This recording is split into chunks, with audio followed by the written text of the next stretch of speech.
Assalomu alaykum. Hurmatli obunachilar. Xudo xolasa shu gilamni bitta holatga kesib o'tmoqchiman.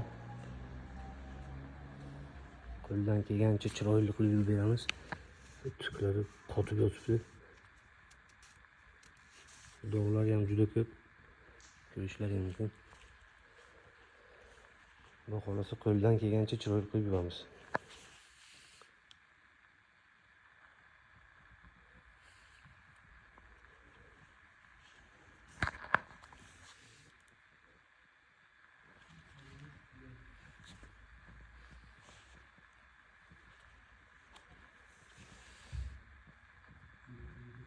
Aziz obunachilar, ko'rishlaringiz mumkin. Bu gilamimiz ham xudo xolasa yo'l bo'ldi. Bu gilamimiz ham ideal darajada toza bo'lgan. Tuklari qotib yotuvdi. Oshxonamda gilam bo'lgan sababdan juda ko'p harakatlangan ustiga va mo'y har xil shunga o'xshagan narsalar bo'ladi. Gilamimizni xudo xolasa chiroyli qilib yuvdik. Ko'rishlaringiz mumkin, yangi holatga keldi. Qo'ldan kelgancha tozalashga harakat qildik. O'zlaringiz bitta baho berasizlar.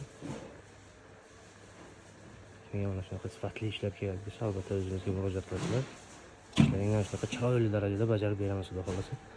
Mana bu gilamimiz dog' yo boshqa narsalar emas, bu kuygan, ko'rishlaringiz mumkin.